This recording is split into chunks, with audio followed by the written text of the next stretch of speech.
I understand that the process is if someone is interested to notify the select board, it would be for 1 year and then it would be followed by an election. So if you're interested, think about it and let the select board know in due course. All right. Article 2, to hear the reports of several town officers and to act thereon. Is there a motion to hear the report of the select board? There's a motion by Mr. Morey. Is there a second by Mr. Brock?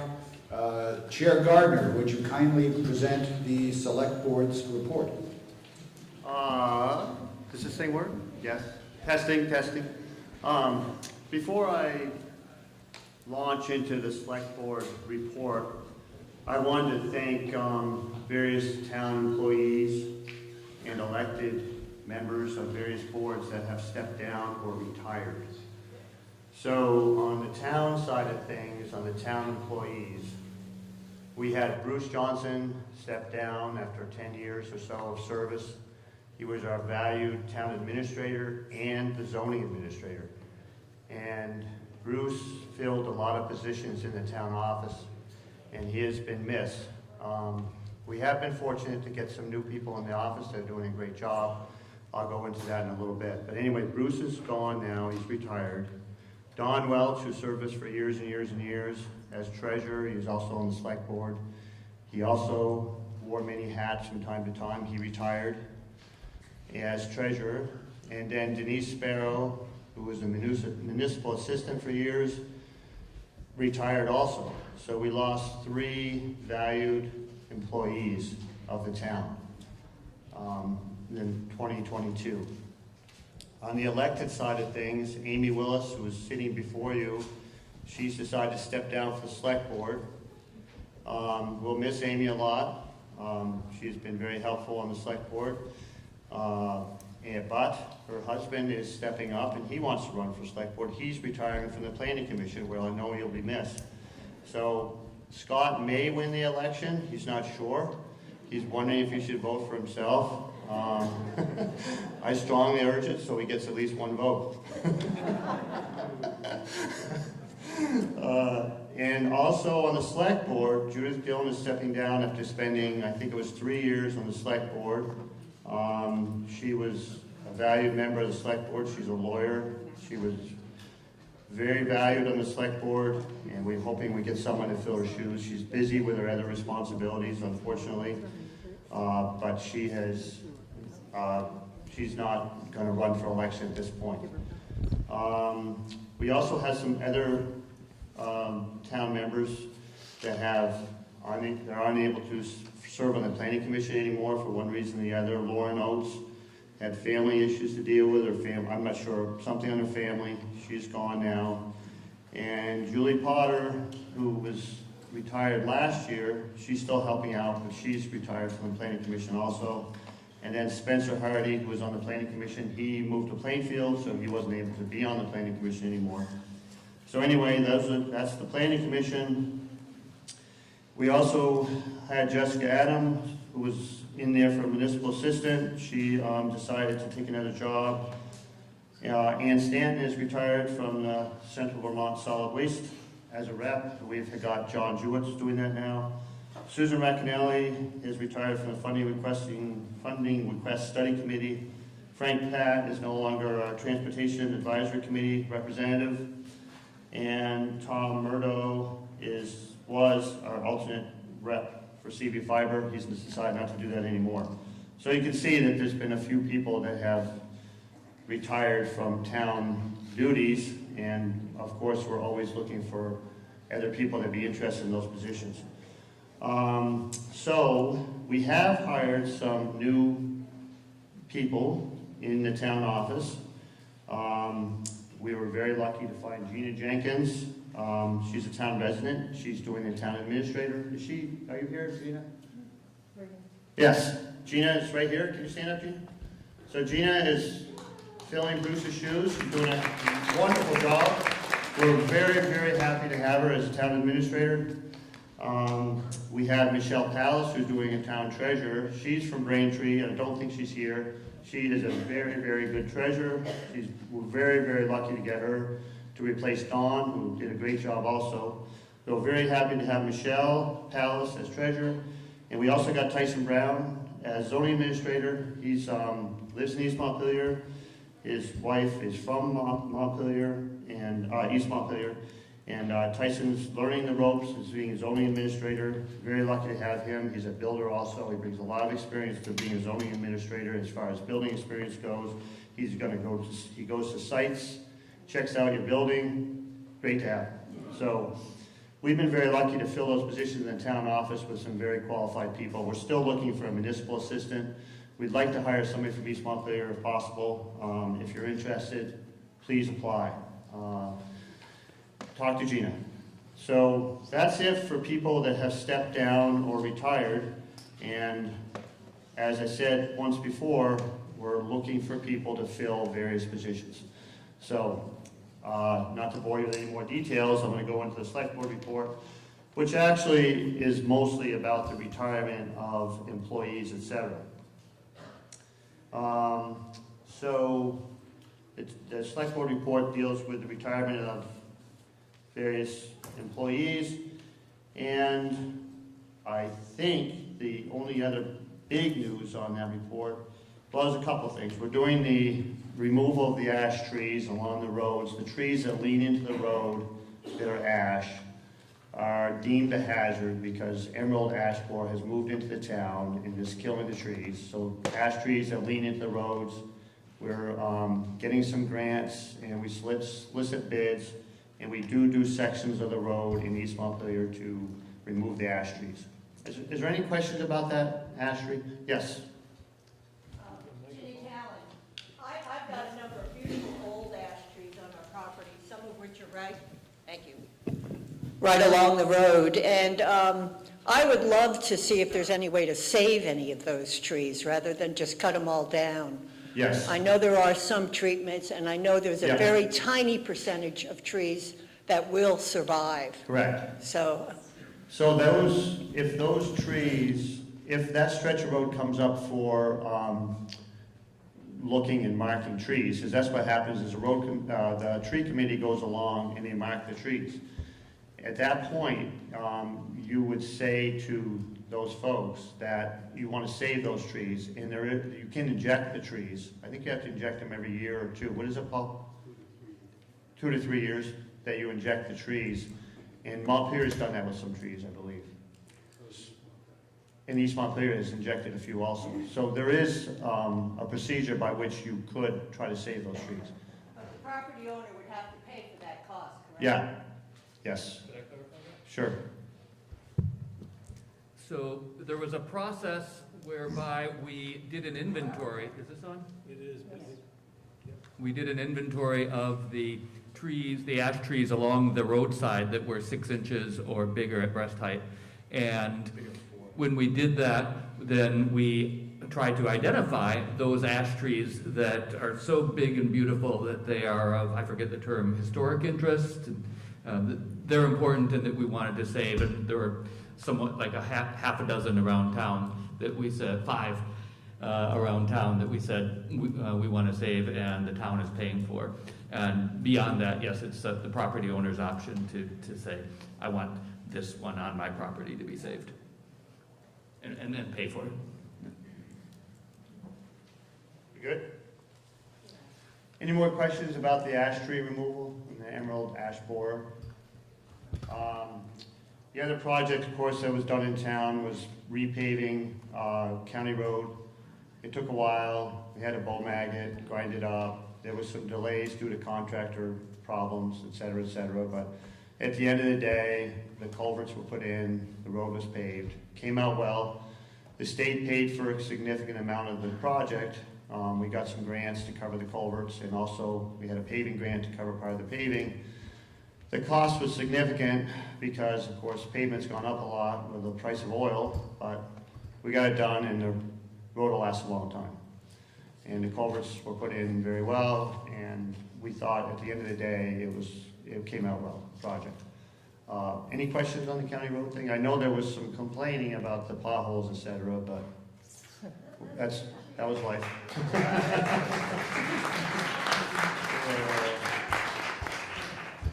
So there's a couple other things on select board report that there may be some questions on. The ARPA money, town got $762,000 approximately. We put $100,000 towards CV fiber because the town had indicated that broadband access is important for all residents. So the $100,000 we get to CV fiber has strings attached because it's ARPA money, but the strings are a good thing in a way because it's supposed to serve, that money goes to serving underserved people. So that's where that money went. There's still a significant amount of money left. We're looking at the different ways that we can use that money for some of the budget shortfalls that we may have on one-time expenses, but there'll still be money left for some capital projects within the town. There will be some reaching out to the community as far as potential uses of some of the money goes. And we'll just keep you updated on the progress of that because we're still looking at it. We've got a lot of work to do as far as town meeting and budgets, etc. The next thing we'll dive into will be ARPA, but we're also trying to hire another person in the town office, so things take a while and there's lots of work to do, but townspeople will be kept in the loop as far as the ARPA money goes. Any questions on that? Yeah, Judy.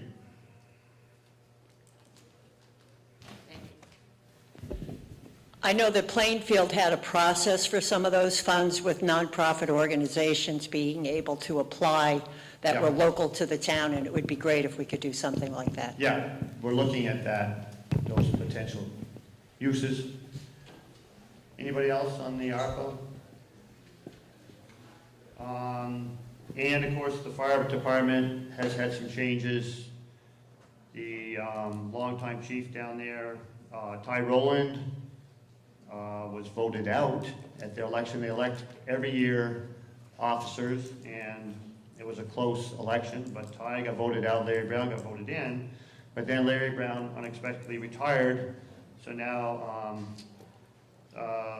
Albert Petrella is the fire chief now, very capable, a very nice guy, seems to be doing a good job down there.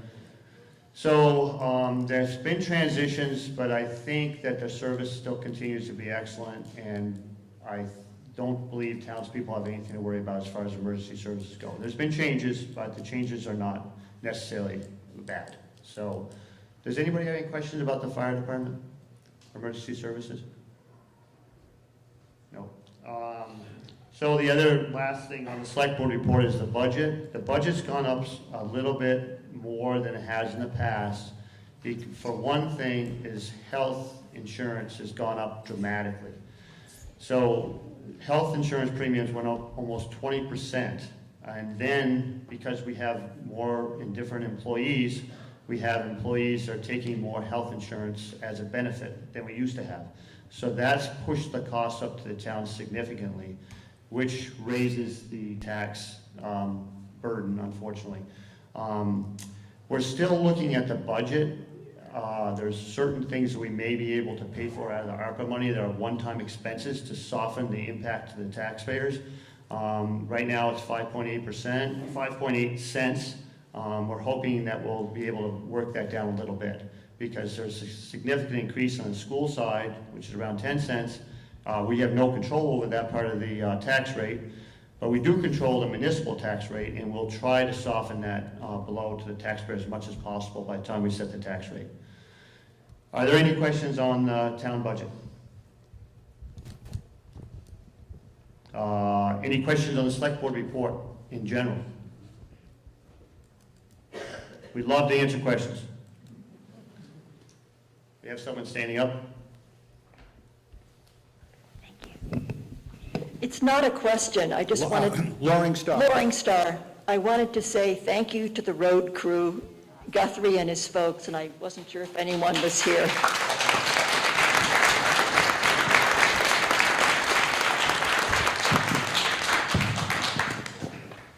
Amelia or Maxwell, there's another person right there. Thank you. Hi, I'm Patty Giovara. I was just curious what some of the one-time expenses or costs you were talking about that might be covered by ARPA, because I think the ARPA funds are a good opportunity to do some things that have long-term impact Right. for the community versus short-term expenses. Exactly. Well, the ARPA money wouldn't necessarily be used for an ongoing expense, but for instance, digitizing the land records is a pretty significant expense for the town. It's a one-time expense going back to whenever we kept records, and that's money that we could probably use the ARPA money for, though we're not sure. So there's a few expenses like that, just one-time expenses that could help the tax rate a bit. And it's not an ongoing expense, so you're not funding something out of ARPA money that you have to do year after year after year. So those are the kind of things that we'd be looking at. You know, we're not going to be looking at paying salaries, et cetera, out of ARPA money. That's foolish, because eventually you're going to have to pay those out of the tax rate. So, I mean, we would never do anything that would jeopardize the tax rate moving forward. You know, we want to keep the tax increases fairly level. So 1 to 2 cents, 2.5 cents is a lot more palatable than the 5.8 cents that we have right now. So we're hoping to tweak that down a bit just by those one-time expenses, taking those out. Any other questions in general on the select board report or activities for that matter? Seeing none, thank you, Chairman Gardner. And Carl and Amy, but Carl, you have a couple comments you'd like to make? Yes, sir, thank you. Carlette and I are vice chair. I'd just like to say on behalf of the select board how great it is to see this room filled with people for town meeting once more.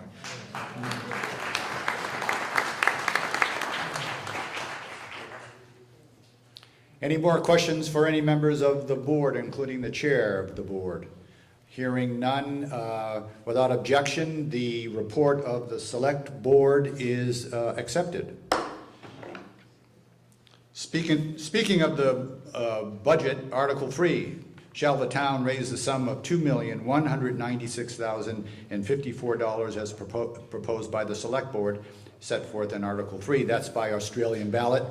And Seth indicated if there was any questions, and unless there's any other questions regarding the budget, the polls are open till 7 p.m. Article 4. Article 4. Shall the town authorize all property taxes for the fiscal year 24 to be paid to the town treasurer without discount in installments, the first installment due Wednesday, November 15th, 2023, and the second installment will be due and postmarked on or before Wednesday, May 15th, 2024. Is there a motion to adopt or bring up that article, Article 4? Mr. Brock makes a motion. Scott Hess seconds that. Any discussion on Article 4? Hearing none, seeing none, all those in favor of adopting Article 4, please say aye. Aye. All those opposed say nay. The ayes appear to have it. The ayes do have it, and you have adopted Article 4. Article 5. Shall the town raise the sum of $46,764 for Kellogg Hubbard Library for support of the Kellogg Hubbard Library to be voted by Australian ballot, which is true, and it is going to be voted by Australian ballot. Just as a side note, it was not printed on the ballot that you received in the mail. And traditionally, for many years, this has not been voted on the floor. It's by ballot. And so there'll be a ballot going out for Kellogg Hubbard. We came up, we thought, with some creative solutions that the Secretary of State felt needed to be less creative. And so you'll be getting a ballot. However, as in the past, I was wondering if the representative from Kellogg Hubbard Library, Sarah Swift, is present to maybe make a few comments or answer any questions. And here's Sarah right here. Welcome and thank you. Would you like to say a few words and take a few questions if people have any? Sure. Can I come up there? Amelia's going to give you the mic. Hi, good morning to everybody. I'm the new representative on the Board of Trustees from East Montpelier. I'm taking over for Jennifer Micah. I want to thank her for her 3 years of service. Just a quick update on the library.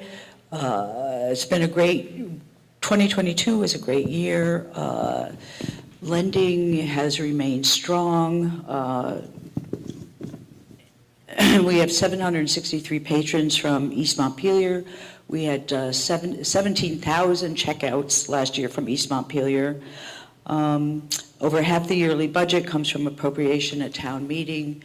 Our request this year is level with that of last year. And I'd be happy to field any questions if anybody has them, or find out the answer if I don't know them.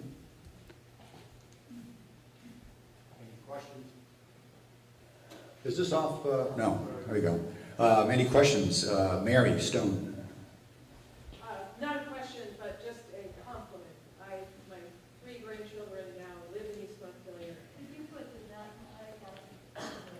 the Mike, okay, sorry. thought I could speak loud enough, but I guess not.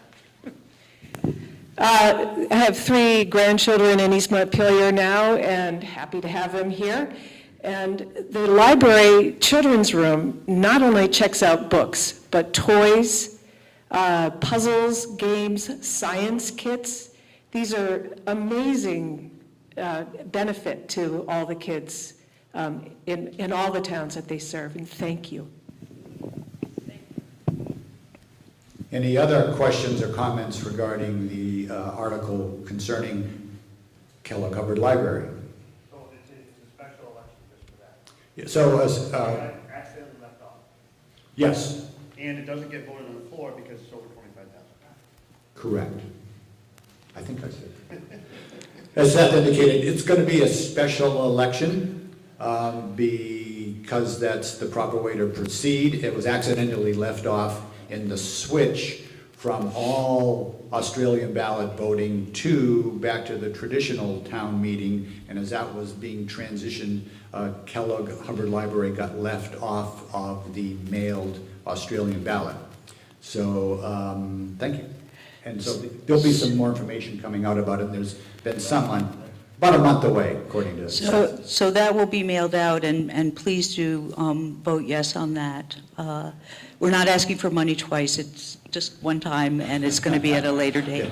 Okay, thanks so much. Yeah, and Kellogg Hubbard Library folks were alerted previously to this error, and they're fine, as far as I understand, with the procedure. Any other questions or comments regarding the library? And there will be a special meeting that'll be sent out by ballot. Moving on to Article 6. Shall the town raise the sum of $4,500 for the Four Corners Schoolhouse Association for operating expenses during fiscal 2024. Is there a motion to bring up Article 6 regarding Four Corners? Ginny Callan. Is there a second to that motion about the Four Corners? Is that Nona? Sorry, I can't see folks with masks as much as I would like. Nona Estrin seconded. Any discussion regarding the Four Corners Association Article 6 matter? And is there anyone here who's from the association? I don't think Hobie is in town today. He's the president that has any information that could share if anyone has any questions. Does anyone have any questions regarding Article 6? No? Okay. No? Really? Therefore, all those in favor of adopting Article 6, please indicate by saying aye. Aye. Those opposed say nay. The ayes do have it, and you have adopted Article 6. Article 7. Shall the town raise the sum of $12,000 for the East Montpelier signpost to provide for the production and mailing of 6 issues of the signpost for each East Montpelier resident household and non-resident property owner during fiscal year 2024. Is there a motion to bring up Article 7, Loring Star? Is there a second to that? Don Welch. Any questions or discussions regarding the signpost article? Article 7. Any? No one? Oh, Ginny Callan.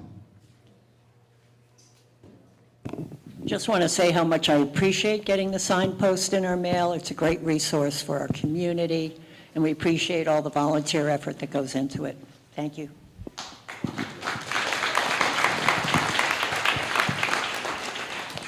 Any other questions or comments regarding Article 7 concerning the signpost? Seth's pointing me to someone. Kim Watson. I also wanted to ask people to stop by the booth for the signpost right outside the lunch area. And she's taking ideas for articles. So if you have any great ideas for articles, please pass them on to Ann Stanton. Thanks, Kim. Any other questions or comments regarding Article 7 concerning the signpost? Are you ready for the question? All those in favor of Article 7, please indicate by saying aye. Aye. Those opposed say nay.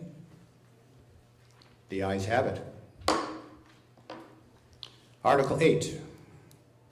Shall the town raise the sum of $4,000 for East Montpelier Trails, Inc. for the enhancement, development, administration, and maintenance of the trail network in East Montpelier during fiscal year 2024. Motion made by Mr. Brock to bring it up. Is there a second for that? I see Ed Black-Deegan seconding that. Any questions or comments or discussion? Mr. Brock is present in the event there is. And Bruce Chappell, I see your hand there. Or let Richard say a few words, would you? If you need to. I'd be happy to. I hope you will all. Thank you. I'm Richard Brock, and I'm one of the junior members of the board. I see other members here. They may be foxholing. But I very much want you to read Mary Stone's report in your town report, and that covers pretty well the more or less disaster that occurred with the winter storm, which has made our trails very much of a problem. But there are a number, I don't need to go into too much detail, but there are a number of problems, but we are aware of them and we will be working on them as the season progresses. And I prepared the financial report, which starts on page 70. If anyone has any questions about any of these things, please fire away. Any questions for Mr. Brock or comments regarding the article?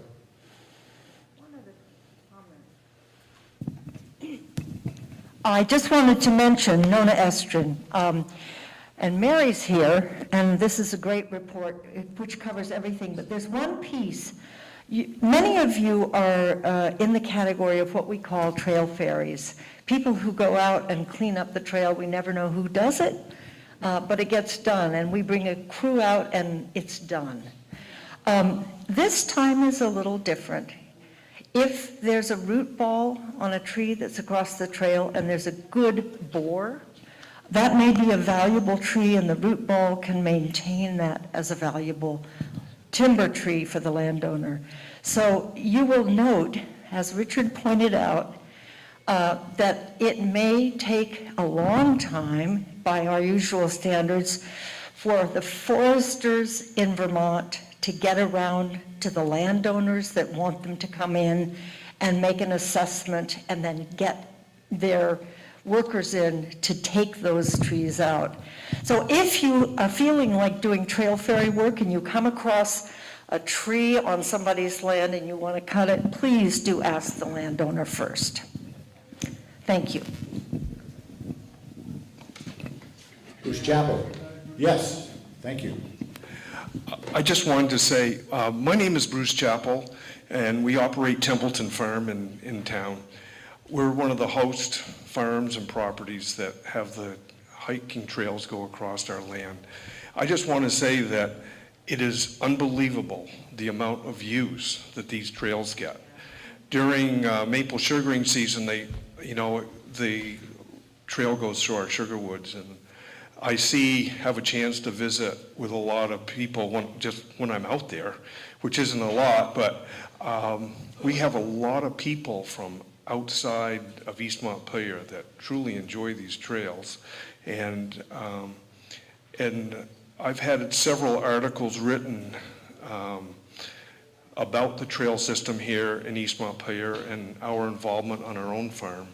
And I truly believe that the trail system in town has gone a long ways to promote land conservation and stewardship of our forest resources. So I think, you know, working with the Trails Committee, they're a great group of people, and it's been only a plus for our family to be able to host that, and we're glad to do it.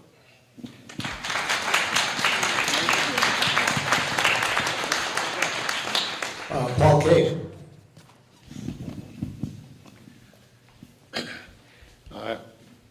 I'd just like to say, pardon?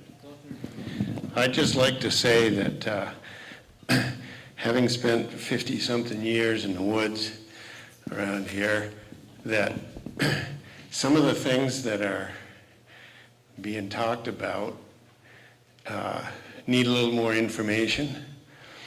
And, you know, like what Nona just said about the trees that have tipped over and whatever, certainly you should talk to the landowner before you do anything. But also there are a lot of the trees that went down, for example, are white pines. Very limited time frame for those trees to be valuable in the marketplace. Even with the root wad still hitched, when those trees go down and they, you know, get bark knocked off them, or there are openings to the wood, by the time you get into late April or early May, you're going to find that those trees start to stain, and by the end of May, you're starting to get longhorned beetles that are laying eggs and producing young that are tunneling in those trees. And so those trees aren't acceptable in the marketplace once that really gets going. So it's not as simple as just this is what you can do with this species or that species, or the condition that the trees happen to be in. Now, that doesn't mean that the trees may not have value locally, but your sapwood and say those white pines, all the ones that went down over at U32, acres of them, that,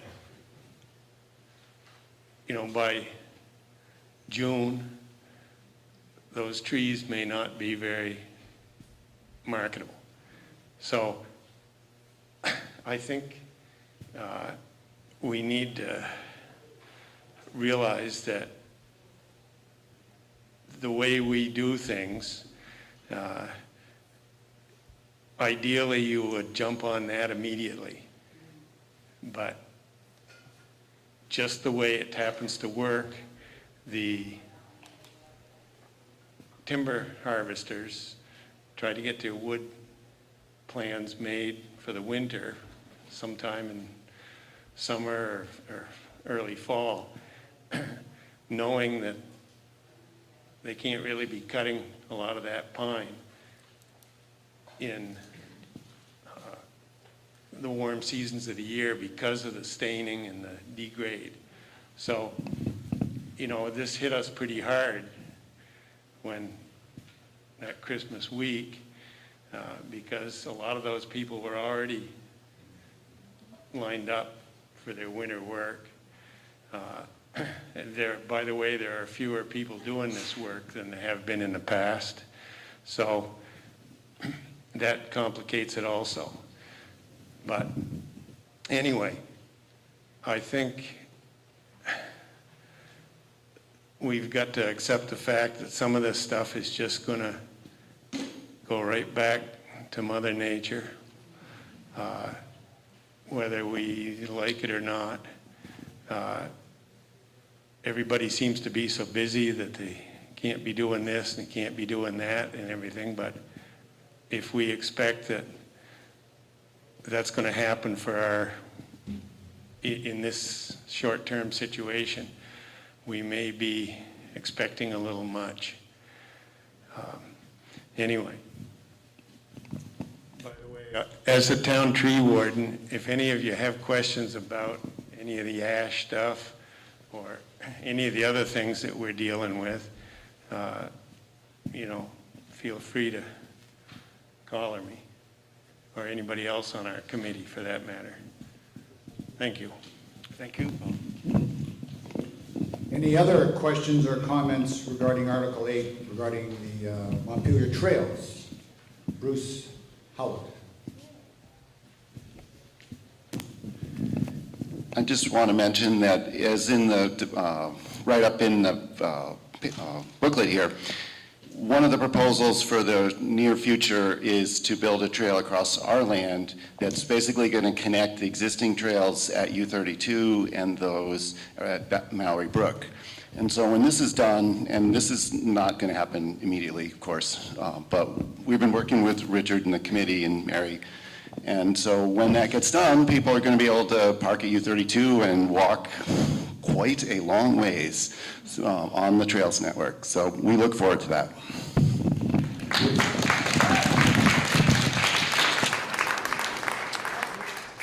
Mary Stone has a question or a comment. Yes, I do want to add and thank again the landowners, because we don't own land. There's some of our trails go through the town forest, which East Montpelier does own, but we are gaining the benefit of the generous landowners who have allowed a trail across their property. And Bruce is a great spokesman for our trail system, Bruce, and Carol and the other Bruce are soon to join. If you're thinking about having a trail on your land, you know who to talk to. I think it's definitely been a benefit to them. It's certainly been a benefit to the town. I mentioned just in passing in that article or the write-up for the report that you can clear a trail, but it's all the feet walking across it that keeps it there. And that's really every one of you probably has been on our trails. And without you, there is no trail. So thank you. Any other questions or comments regarding the article concerning East Montpelier Trails, Article 8? Yes, I would. I just want to add that it's clearly the board and all the people involved in East Montpelier Trails very much appreciate not only the landowners, but the continued support and generosity of the voters of this town. So I ask you to vote yay on this, and thank you very much. Any other questions or comments regarding the generosity? Article 8. Are you ready for the question? All those in favor of Article 8, please indicate by saying aye. Aye. All those opposed say nay.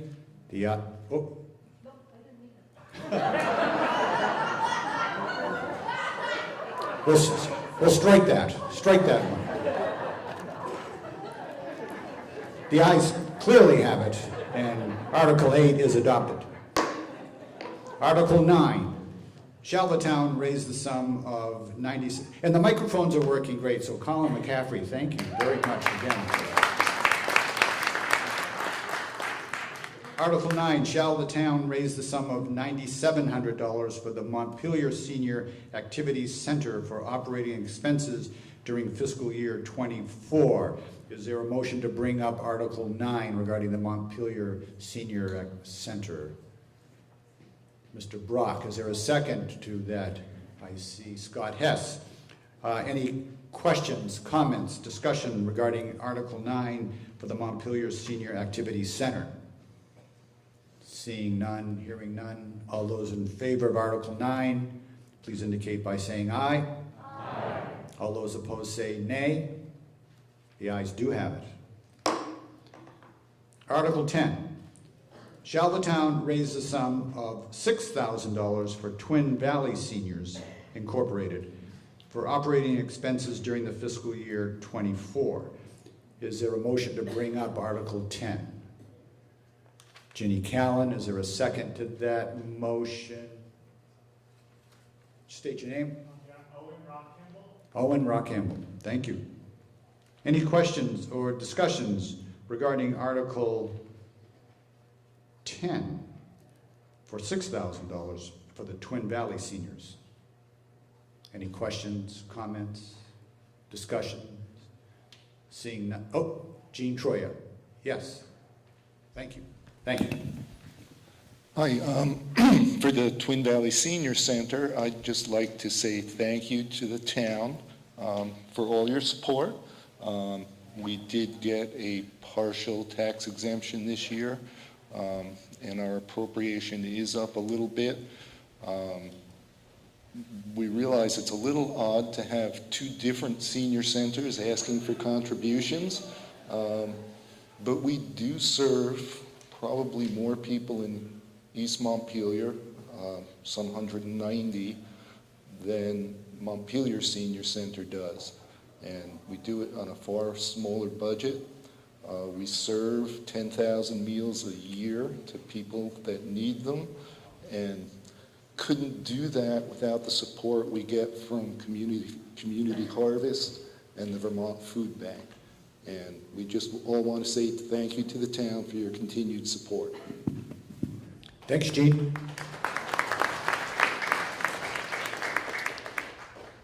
Any other questions or comments regarding Article 10? Loring Starr.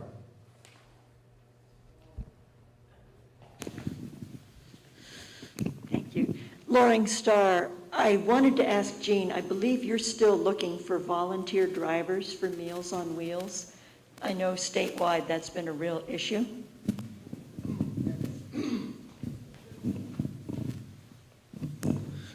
At the moment, we have a pretty good volunteer staff for Meals on Wheels.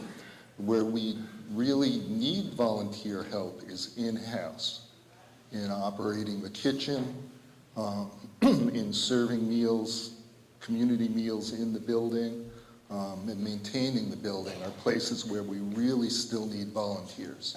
Thanks, Lauren. Ginny Callan has her hand up and is recognized. Maxwell, can you push that over there? Pardon me? Maxwell, I thought. Oh, no, I didn't hear you say Maxwell. Okay. Hi, my husband and I co-lead a class at Twin Valley Senior Centers called Bone Builders. We've been doing it for years, and it's an exercise class for seniors. And we have probably, since COVID, we've been doing it all on Zoom. It's free. It's free for anybody. We have people that go on vacation, they're in North Carolina or Florida. They're still doing their Bone Builders class, and it's a great way to kind of help keep yourself in shape. There's balance and different things. Sue Carey leads another group at 9 a.m. of that same exercise class. Totally free, not at Montpelier, but it is free at Twin Valley, along with Tai Chi and other classes.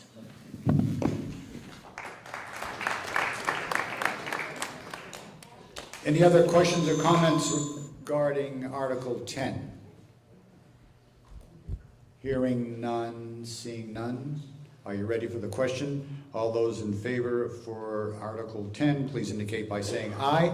Aye. All those opposed say nay. The ayes have it, and it's adopted. Article 11, shall the town raise the sum of $6,500 for Central Vermont Home Health and Hospice for operating expenses during fiscal year 24? Is there a motion to bring up Article 11?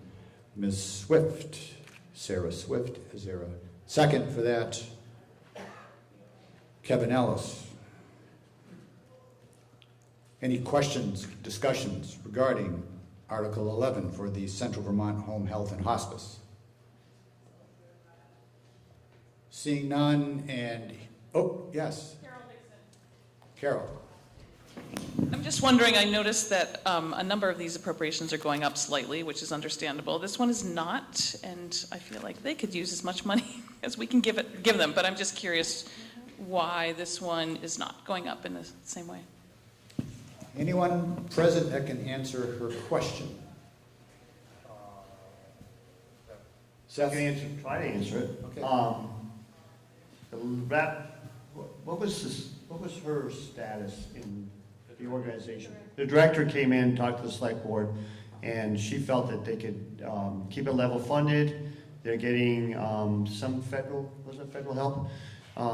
And that organization, they just seem to work hard, try to do with as little as possible, and do a tremendous amount of work. So hats off to them by trying to keep it level funded, but it may go up in the future.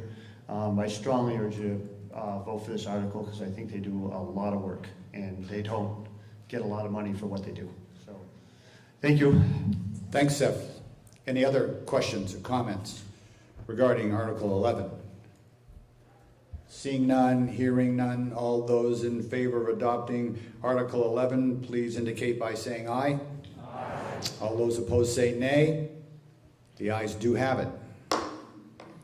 Stepping out of order for a second, I just wanted to let the Assembly know that our state representative and East Montpelier resident, Ella Chapin, is here, and she's going to speak as we get probably to other business given the time, but she's our representative, as you know, for East Montpelier and Middlesex, and she is here and will be saying a few words when we're done with the warned articles.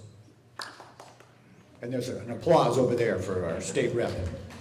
Article 12, back in order. Shall the town raise the sum of $7,834 for support of the Rural Community Transportation, Inc., RCT, to provide services to the residents of the town of East Montpelier?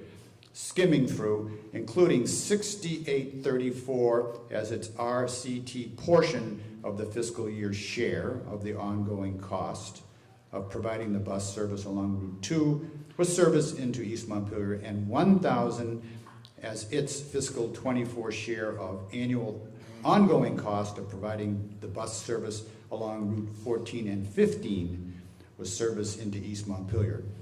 This appropriation funds a portion of the total cost of the service, which will also be supported by appropriations from other towns, state and federal funds, and rider fees. Is there a motion to bring up Article 12 concerning RCT? There's a motion by Carl? Sarah? Clarice. Yes, thank you. I got the S in the C. Thank you. There's a motion. Is there a second for that article? And that looks like Ed Deegan for Article 12. Any discussion or comments regarding, or questions regarding Article 12? Anyone speaking to it as published? Yes. Selena Moore.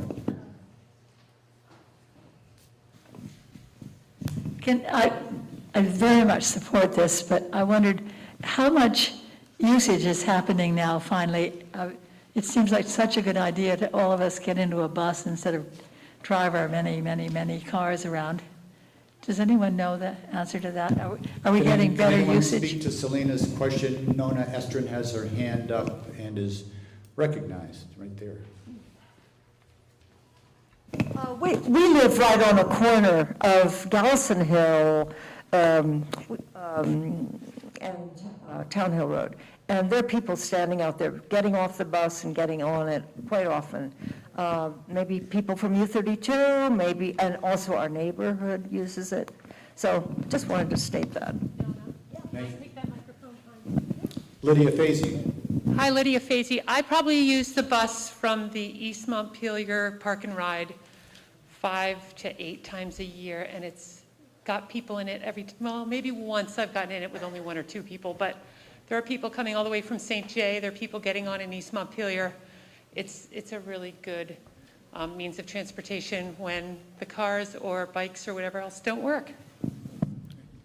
Kim Watson has her hand up in the back.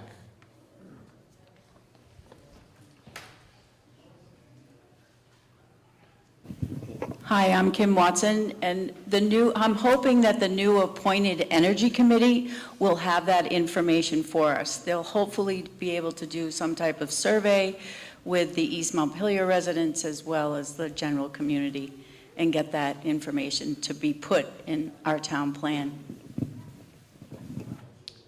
Thanks, Kim. Any other questions, comments, discussions? Nora, Dwayne. I can just speak anecdotally that I drop off a family member for the 7 o'clock bus in the morning down at the Park and Ride, and there's oftentimes people on it. And then there are a couple of businesses in Montpelier, East Montpelier, that I know workers can get dropped off there. So it's not just residents, but it's also serving businesses in town. Thanks, Nora. Any other questions or comments regarding Rural Community Transportation, Article 12? I just want to say one thing about the ridership numbers, is that because the numbers that we have at the moment were impacted by COVID, we don't really have a true sense of where bus transportation is headed. Because in the previous couple of years, ridership was down because of COVID. I think now it's trending up, but we don't have those specific numbers available right now. Thanks, Seth. Any other questions or comments regarding Article 12, RCT? Seeing none, hearing none, are you ready for the question on Article 12? All those in favor of Article 12, please indicate by saying aye. Aye. All those opposed say nay. The ayes appear to have it, the ayes do have it, and you have adopted Article 12. Article 13.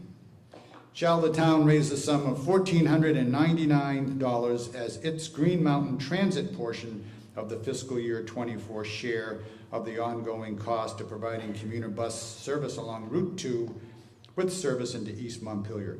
This appropriation funds a portion of the total cost, which will be supported by appropriations from other towns, state and federal funds, and rider fares. Article 13. Is there a motion to bring up Article 13, if you will?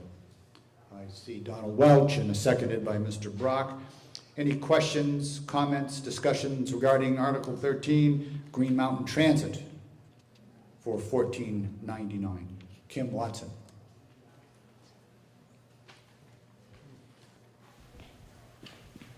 I was just wondering if anyone was here to speak to this. I know in the past, during COVID, fares were free and that they had eliminated some of the fares.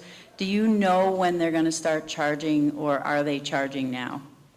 Anyone have an answer to Kim's question? Apparently, somebody may, behind there in the last row. I believe that they will still be free in this area, that they're still charging in like Burlington area and stuff, but in the more rural areas, they'll still be free. Great. Thank you. Thank you. Would you state your name for the record? Adam Stanforth. I work for Green Mountain Transit, so. Thank you, Adam. Well, good, perfect. Loring Starr is recognized regarding Article 13. Loring Starr, just a reminder that Green Mountain Transit also has a free Rides for Seniors program. You sign up and you can get, I think it's up to a dozen rides a month for any purpose whatsoever, and they have volunteer drivers for that. So it's a good resource. Good information, thanks.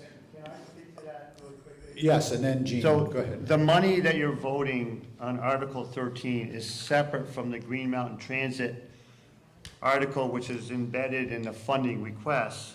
The funding request, Green Mountain Transit, is $1366, and that goes to the ride service that Loring just spoke of. The Green Mountain Transit fund that we're voting for in Article 13 is for the bus service. The other amount is for the free rides for seniors, etc. Two separate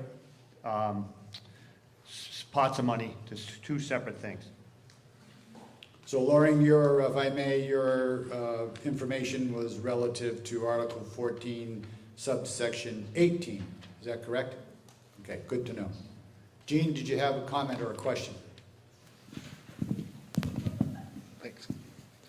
Yeah, in terms of the bus service, Green Mountain Transit does provide a bus for the senior center, and it's free to anyone that needs a ride to the senior center. It's handicapped accessible, accepts wheelchairs, and if you give us a call, we can set up a free ride from your home to the senior center, and that's provided by Green Mountain Transit. Thank you, Jean. Any other questions or comments regarding Article 13? Seeing none, hearing none, are you ready for the question? If so, all those in favor of adopting Article 13 regarding the Green Mountain Transit, please indicate by saying aye. Aye. All those opposed say nay. The ayes do have it. Article 14. This is the Town Funding Request Study Committee report and recommendation. Beginning on page 9 of your town report, going into page 10 with 34 separate organizations for a total of $22,166 combined. Is there a motion to bring up Article 14? I see Becky Reed saying she moves the question. Is there a second to that? Mr. Brock and Mr. Dworkin simultaneously. Any questions, discussions, or information regarding Article 14? The floor is open.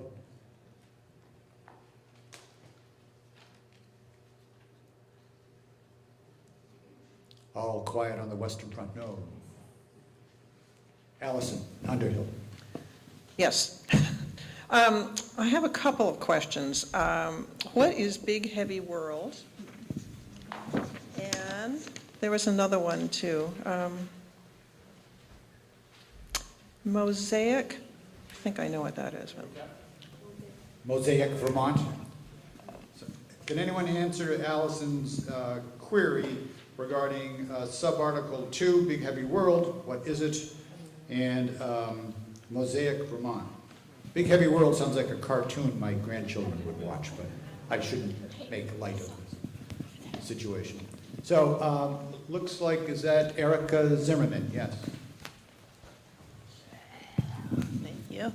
I can speak to Mosaic, which is the county's sexual violence prevention organization. It used to be called something else. No, Circle is domestic violence. Oh, the Sexual Assault Crisis Team of Washington County is now called Mosaic, Vermont. Thanks, Erica. Can anyone answer Allison's, Lindy? And Lindy, you're on the committee. Yes. Very fortunate. Thank you very much. Yeah, it's good to have members of the committee here to answer some of these questions. Thank you. Big Heavy World, that was loud, is a group that is saving or archiving music in Vermont. And there's a little bit of a description on page 87.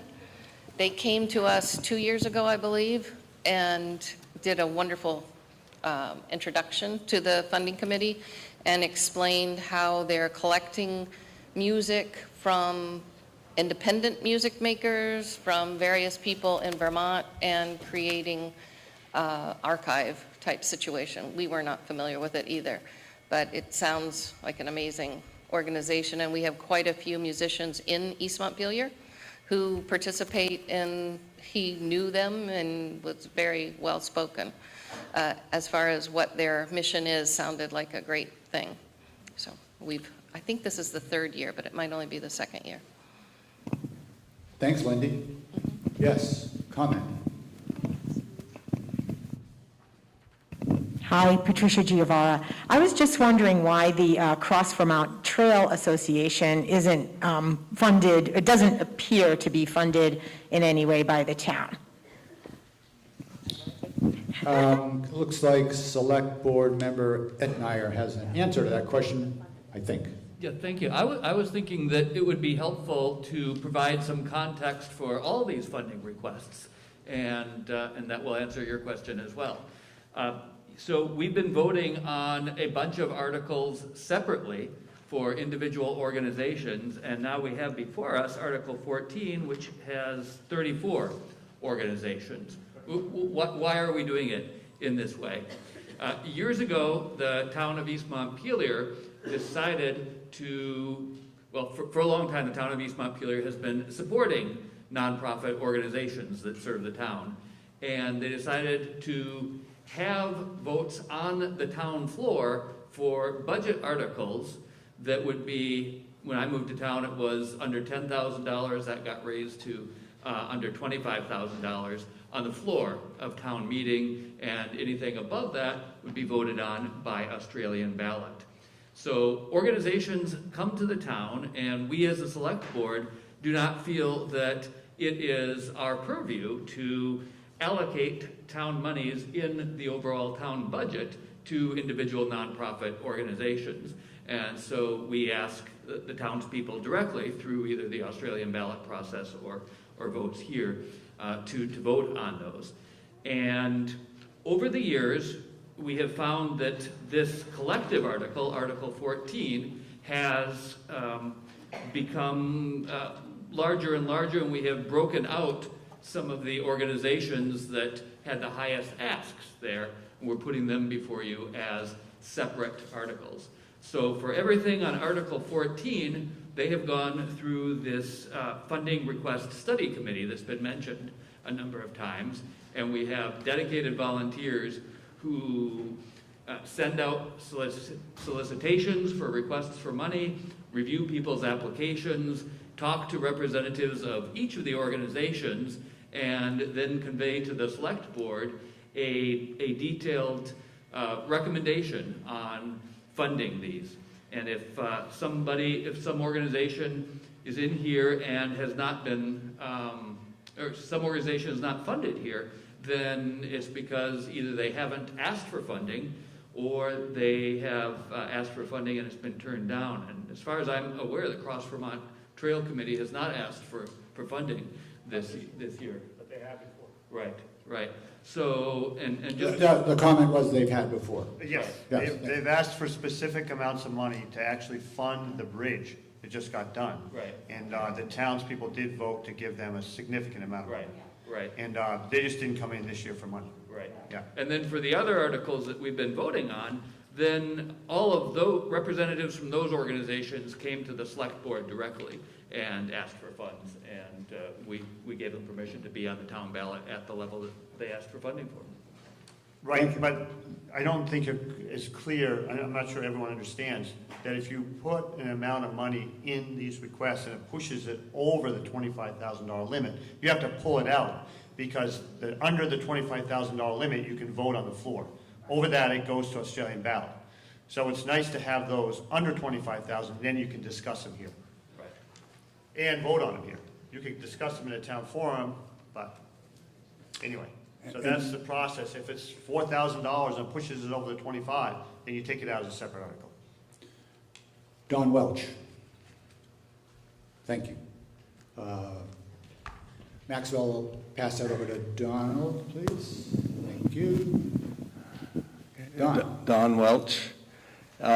Just to give a little more background to this, I was one of the ones behind batching these together, because back in the day, you had these, and each one of them had a discussion, had to read every motion, and so a $100 item could take half an hour or so. So we kind of put those together, but also I believe you can break out an individual item and modify it on the floor. So I think this can be broken out so that it's not, if there's one that you feel strongly about that should be changed, you can modify that on the floor. That's correct. That's allowed under state law. As long and Robert's Rules of Order. As long as it doesn't push it over $25,000, then it would be out of order. Any other questions? Janine Cowan, yes. I'm one of the newer members on the town funding committee, and we're going to be losing our chair, Lindy Johnson, who's been doing it for years and done a fantastic job. And we're going to be needing some new members, so think about joining us. Good point, and thank you, Lindy. Any other questions or comments regarding Article 14 and the funding request committee recommendations listed in the town report? Seeing none, hearing none, are you ready for the question? All those in favor of Article 14 in its entirety, please indicate by saying aye. Aye. Those opposed say nay. The ayes have it. Article 15. Shall the town extend tax-exempt status for the .68 acre trailhead parking area on Route 14 South owned by nonprofit organizations East Montpelier Gully Jumpers, Inc. and East Montpelier Trails, Inc. for an additional 5 years until 2028, per Title 32, Section 3840 of Vermont statutes, annotated. Is there a motion to bring up Article 15 for consideration? Mr. Brock, seconded by Loring Starr. Any questions or discussions or information regarding Article 15? No. Right over there. Oh. Mr. Maury. How much is this costing the town? Question is from Bob Maury, how much is this costing the town? If you know. Not very much. Not very much, according to the chair of the select board. Mr. Brock. Whatever it isn't in addition. This is merely to maintain the status quo. You have to vote on it every 5 years. I believe from last night's informational meeting, which was also a select board meeting, and may I add, if you're looking for a good time, go to the East Montpelier Town Select Board meetings. The agenda is posted on Front Porch Forum, and it's great, and you can really learn a lot in a short period of time about what's going on. So if you're looking for something to do, and it's free, go to that meeting. Good entertainment. But it's my understanding from the meeting that this is something that by state law, any tax exemption is only for a period of 5 years, so it's not in perpetuity. So every 5 years, any tax exemption that's been granted by a town has to come back up for a warning. Is that correct? Correct. So, thank you. Yes, sir. Thank you. Yes, sir. Mary Stone. Just a little historical perspective too. We were approached with the Gully Jumpers about purchasing this piece of property. There at one time was a little quick stop there. It's the access to the rail trail that has been used since the railroad ties were removed. I don't know how long ago, but purchasing that piece of property protected that as a parking area, not only for people walking their dogs and taking exercise, bicycles, but also in the winter for the snowmobiles. So it's a pretty important piece for the town and for all the people who use those trails. Thanks, Mary. Donald Welch.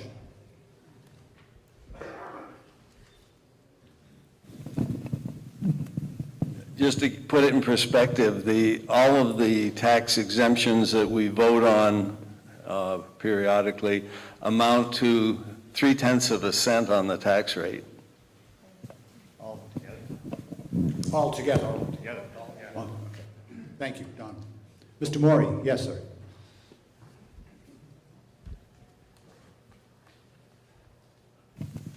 Bob Maury. There are a number of trail heads around town that don't have this privilege or honor of being tax exempt. Why are we doing it for this particular one location in town? Is there an answer to that question? Yeah. The trailheads that access other trails in town are not owned by the Trail Association. They are owned by the landowners that generously support the trails. So the quick answer is this is the only one that's owned by the Trail Association and the Gully Jumpers. All other trail heads are privately owned. Any other questions or comments? Yes, on Article 15.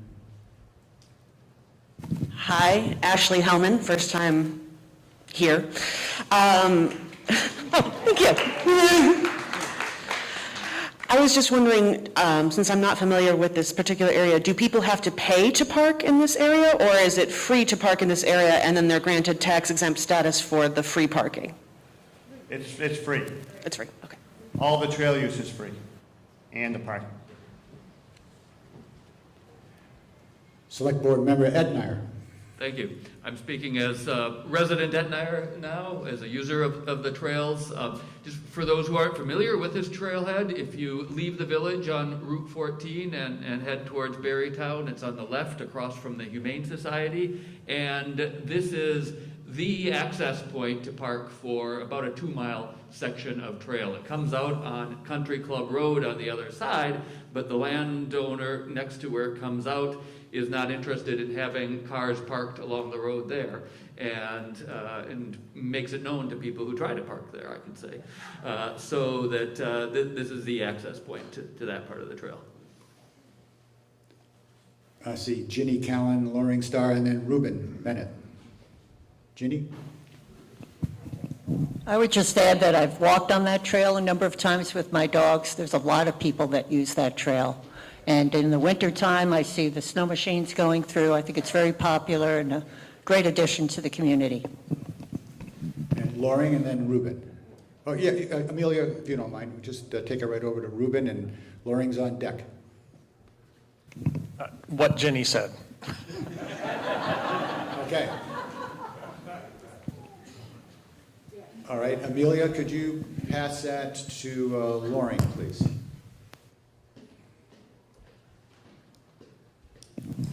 Loring Star, just a reminder that there is a wonderful website for East Montpelier Trails, Inc. Just Google East Montpelier Trails. Spectacular trail maps, descriptions of all the trails, parking, etc. Any other questions or comments regarding Article 15 concerning extending the tax exempt status as set forth? Yes, sir. Seth, Tim Fraser. Tim Fraser. Who's maintaining, like, in the winter? So, like, the other day we got the big storm. I plowed all that because people walking their dogs were parking in the road in the corner. And then they parked where the groomer goes, because we had no common sense to park on the right side where I plowed. But they wanted to make a point that they have rights and can park on the road. So I see an issue. I plow it and take. Yeah, Tim, could you put your mic? Could you put the microphone up a little closer? Folks over there couldn't quite hear you. Thank you.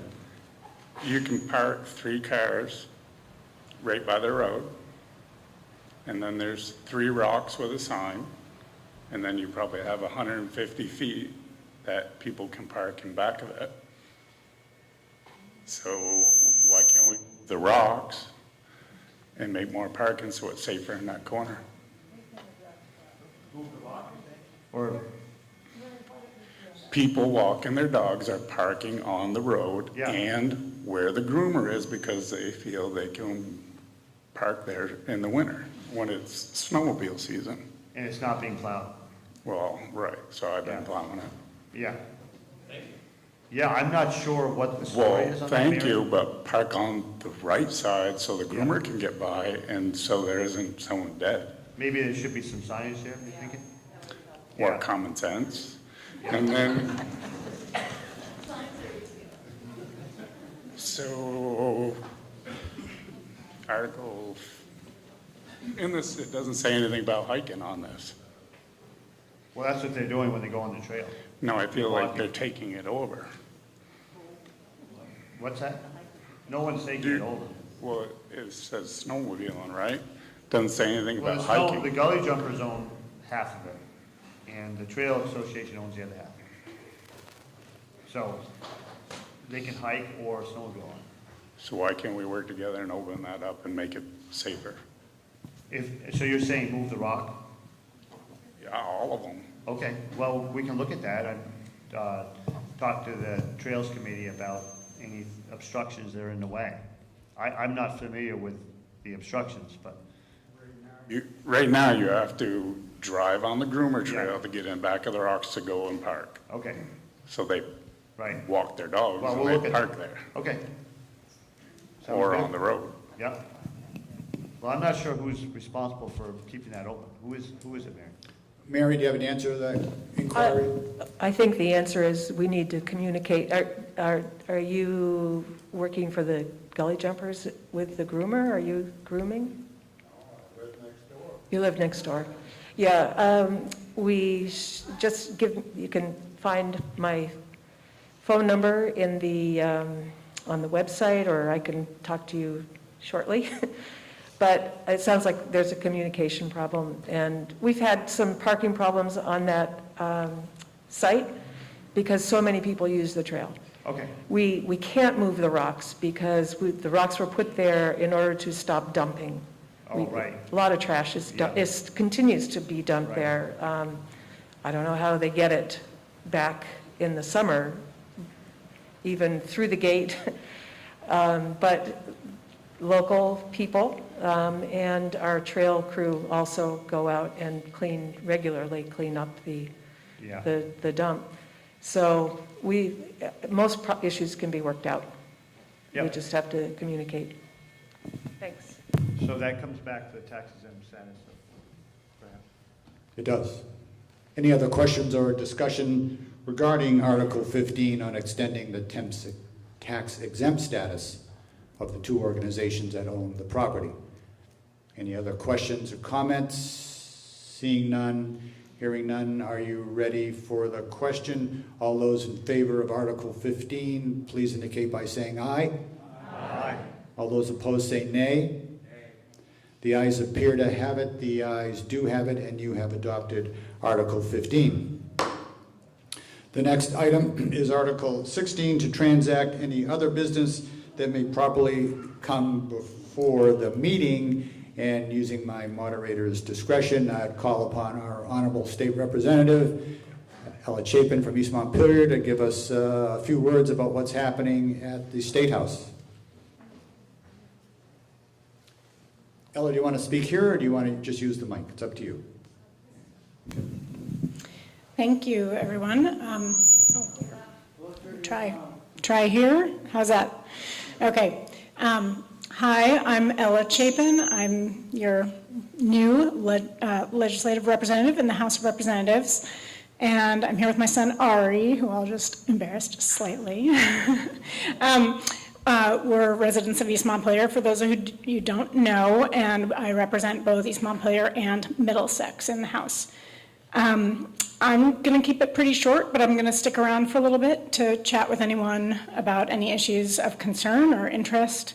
And I'm trying to be as responsive as I can via email and phone with constituents at any time. So it doesn't have to be today if you have other social engagements or want to get to lunch.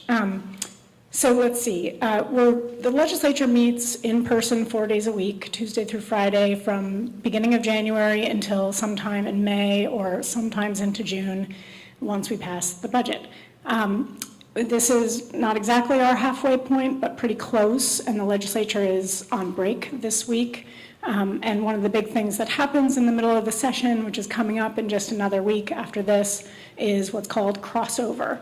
So right now, committees have been meeting, forming, getting to know each other. There's a third of the body in both the House and the Senate are new members. There's been a lot of education, a lot of getting to know the ropes. And bills are starting to pour out of committee now.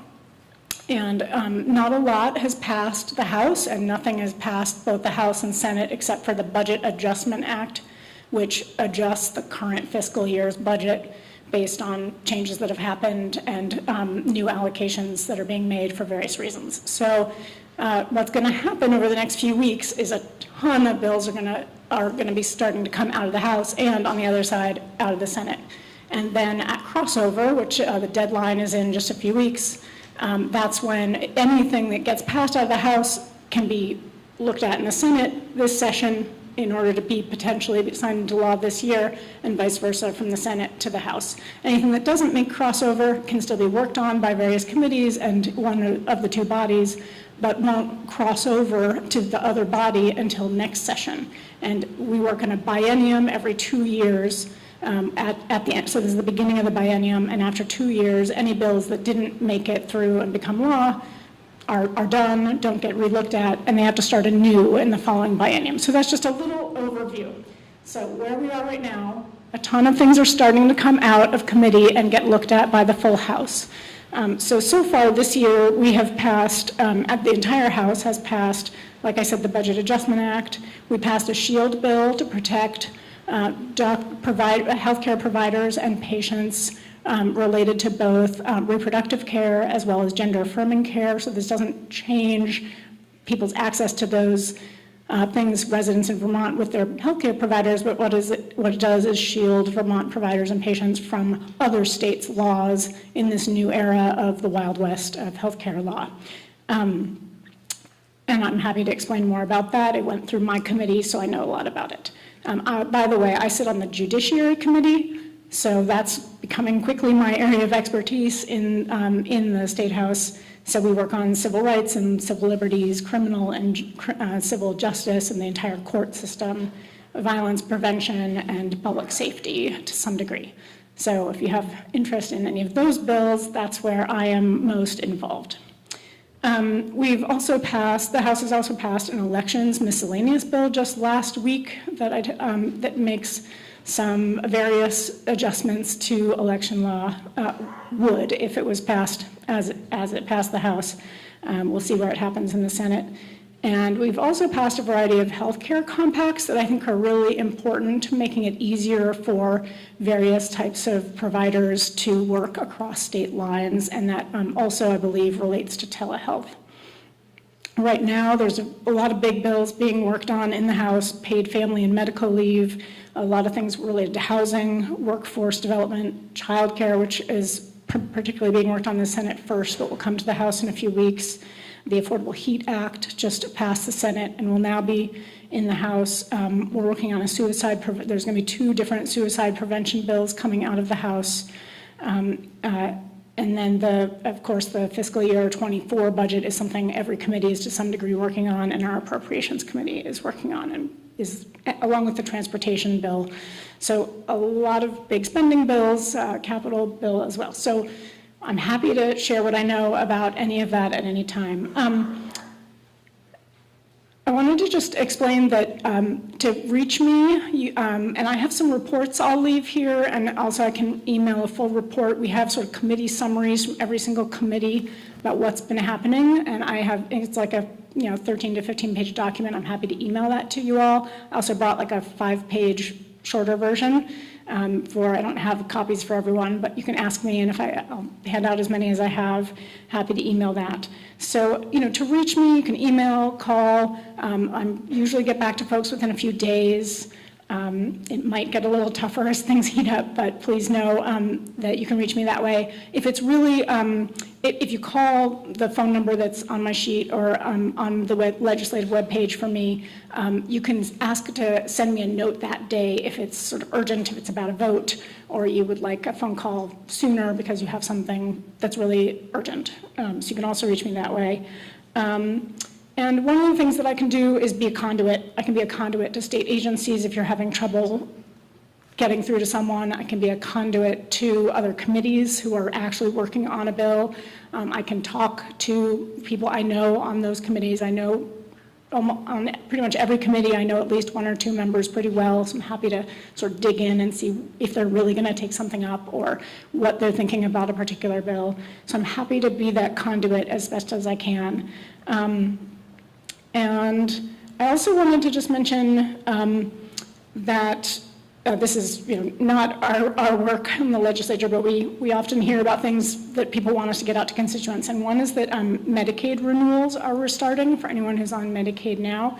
They've been my understanding is people have just been able to stay on Medicaid. Their eligibility has not been re-looked at during the pandemic, and that's restarting in April. So I have some flyers about that if anybody wants one, about how to go through that process and what that means for folks. And I also brought some flyers about from Disability Rights Vermont, if anybody is interested in any advocacy work on that front. So I think I'll stop there. I could take a couple of questions, or I can just stick around and people can talk to me individually as they like. Thank you. Does anyone have any questions at this time for our state representative? Other than an applause.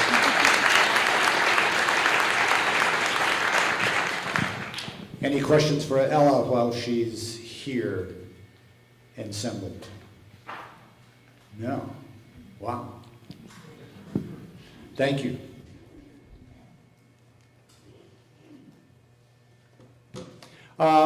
Again, Article 15, any other business that may properly come before the meeting, none of which can be binding. Hang on a second, I got an important message from our page.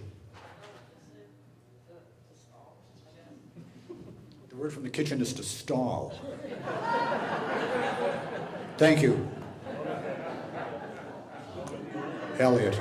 Nona, you have something? We were looking at 11:30. So we're not doing too bad. I have a most attractive stall to present, and it has to do with a dry subject, but one that's very near and dear to my heart and to my husband, Charles Johnson's. Zoning. We want to stay in East Montpelier, Vermont, thank you. We'd like to do what's called aging in place. However, I was young when I built my house, and it didn't occur to me that a landing of 3 steps to a lovely little mudroom, and then a flight of stairs to go either up or down would very soon rankle on my planning brain. I wanted to live in something more appropriate for aging by the time I was 80. I love to plan, but my husband doesn't. And we are now still in our house, and I'm 83 in May. Okay, folks, if our zoning regulations were updated so that there were more appropriate setbacks and maybe changed frontages or other indicators that would make it possible for us to squeeze in another little house on our 8-10 acres of a piece that looks like a Z, I would love it. And I have 2 kids and 5 grandchildren. Like many of you here, kids and grandkids have grown up. I have a kid, Hans Estrin, who works for the Extension Service in Southern Vermont, but does most of his work up here and at UVM. He'd love to live here. He could move into our house. We have 5 grandkids, adults now, 2 still in college, 3 self-supporting, marvelous additions to any community. Our house is being eyed by them with a great deal of interest. Come on, let's do this. We've tried, everyone's wanted some changes. We've all tried to come to some agreements, but it's really hard because everybody has different interests and we have concerns about our town and how it looks, but I know we can come up with zoning regulations that'll make it a little more friendly for people like me, older now, smaller lot, not a 5-house lot, not a lot that you can subdivide, but at least pop in another little granny house or a house. Thank you.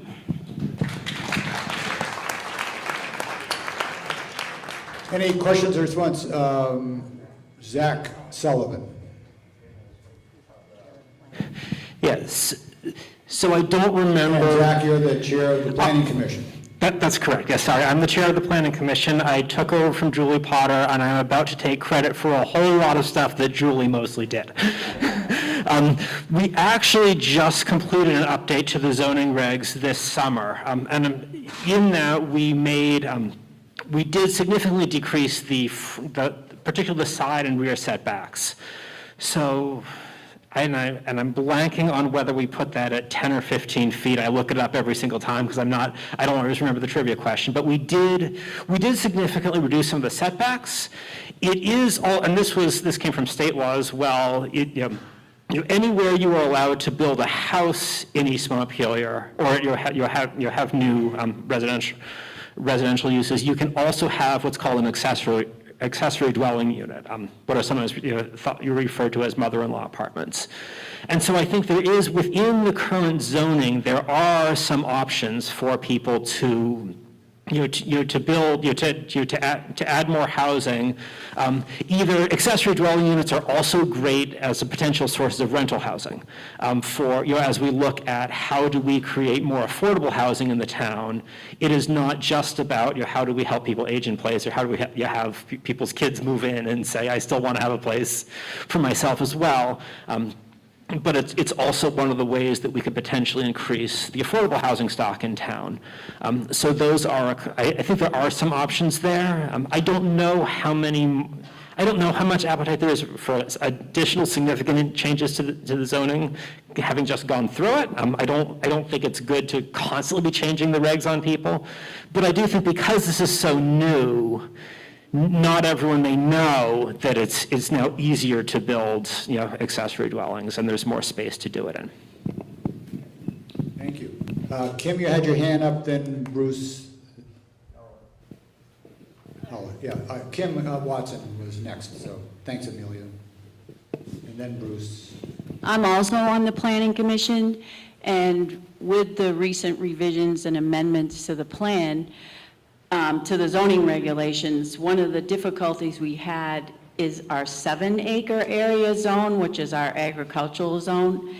And the consensus on the board was that they wanted to either keep it at 7 or move it to 10. And as a member, I was against that, because if everybody looks at our town maps, what you'll see is a lot of the conserved land was actually 1-acre zoning. And many of the conserved land along Route 14 and even by the elementary school were potential for growth. Right now, we need to really, really look at our ag land, which is at 7 acres, and trying to reduce it to maybe 5 or even 3 throughout the whole East Montpelier to allow for this kind of increase in development. So that is, I would really highly recommend anybody looking at that they come to the Planning Commission with some ideas of how we can get that done. Okay, Bruce Howard.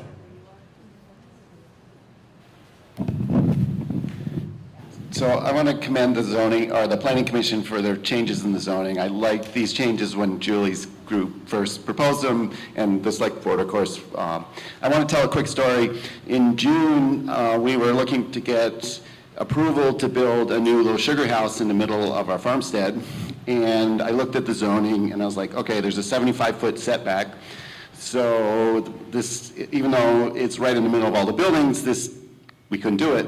So I spent a couple weeks doing other things, and then I got the paperwork together, and I sent it to the state, because it's an ag building, the state approves these things.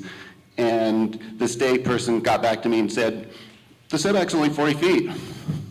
So basically the zoning got improved and updated in the time between I started looking at it and the time the state got it, and we could build it with no trouble. So this is a great addition to our farmstead that didn't require additional paperwork. So thank you, guys.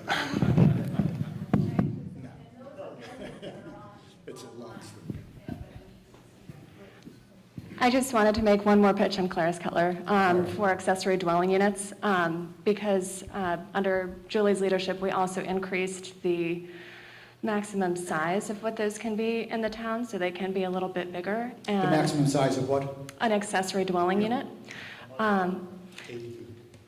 Yeah, an ADU. And I also wanted to pitch that through the state, there's funding up to $50,000 to build an accessory dwelling unit through Down Street. So for anyone who is interested in that kind of project, there's a lot of funding for it right now.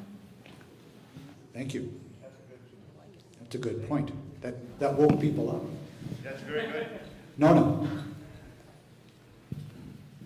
Those are great accommodations. However, I just want to point out, if you're trying to keep your property value, surprisingly, affordable, because you're hoping that your children or grandchildren will be able to afford it someday, putting an extra dwelling on that property raises the value, it doesn't keep it affordable.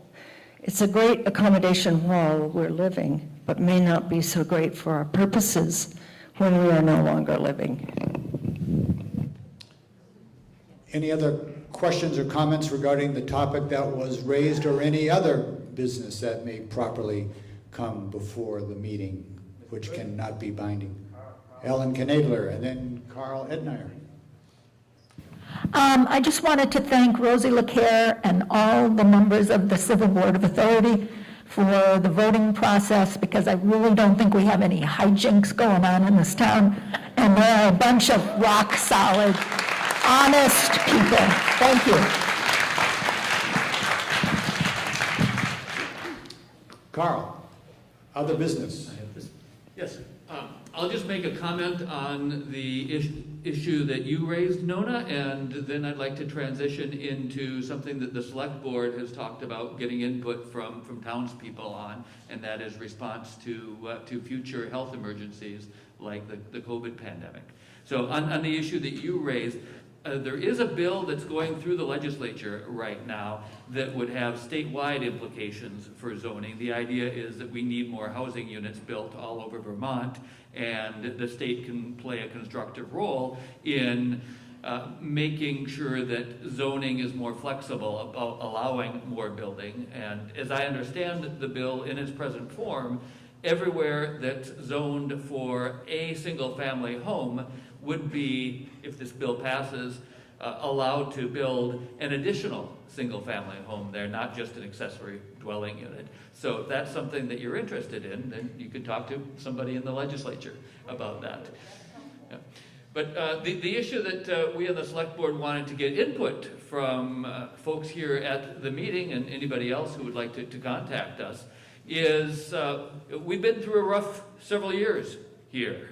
As we talked about before, we've not held town meeting in person for some years because of fears of spreading COVID at the meeting. We are now back together, and we have gone through times where the Select Board has declared a state of health emergency and discussed about mask mandates in town. We have listened to input from residents and business owners here and decided to go out with encouragement to people to wear masks in businesses rather than mandates. But we do have, to some extent, authority in the town to declare a health emergency and to take measures on our own. It needs to be, by state statute, approved by the health commissioner. Phil Scott, as governor, arrogated that function onto himself and decided to veto town measures after he ended the state of emergency in June of 2021. But that is in principle available to us in the statutes. We also have control over the town office, whether it's open or closed, whether to impose mask mandates on people coming in there.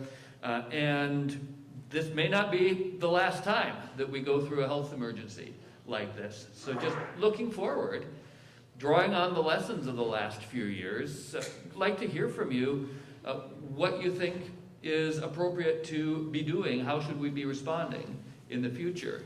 And with the moderator's permission, since this is a non-binding discussion, and we won't be asking even, I don't expect to ask for any vote on anything. And we don't have a school meeting these days where we get together in person for the East Montpelier School District, which doesn't exist anymore, then I think it's okay to talk about school-related measures here. Just like to get input from the town. Any responses to Carl's inquiry about what, if any, steps the town should take regarding any future health emergencies that may or may not arise? Yes? Renee, yeah. This is slightly on the side, but after the storm we had, have you talked about warming places and that kind of thing? Because I don't think we had any of those available. We just voted last night to authorize a committee that Rachel Grossman had asked us to put together to consider special town emergency management measures for something like that. And there is training available, I think it's March 18th, through the folks in Calais that opened up a warming center at the elementary school for the first time during the December storm. So there's training for people who want to get involved in that. And I've been talking with the folks in Calais. I'll make sure that or somebody else here will make sure that something gets out on Front Porch Forum about that. So thank you for that. Any other? Sarah Kinter.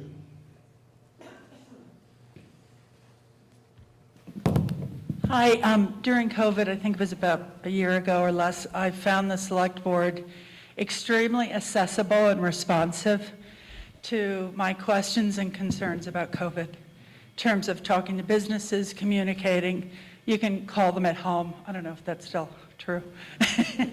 And so they're there to help and communicate. Thanks. Thank you. There's also our website now. We've updated the emergency protocols.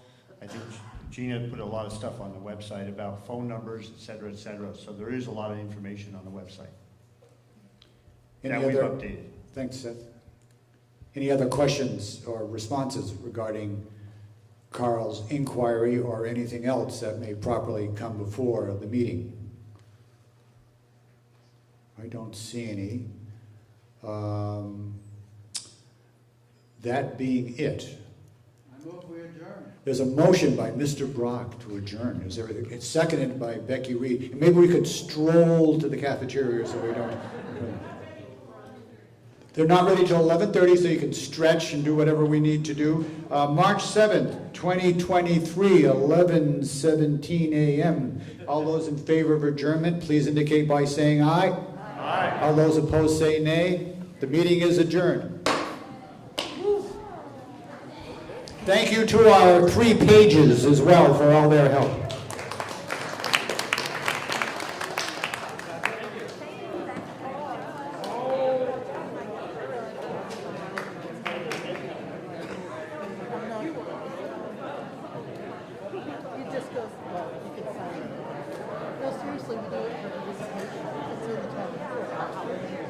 Yeah, well, that's why. I figured I should probably get my attendance noted, so, you know. I'm gonna find out who this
I see that.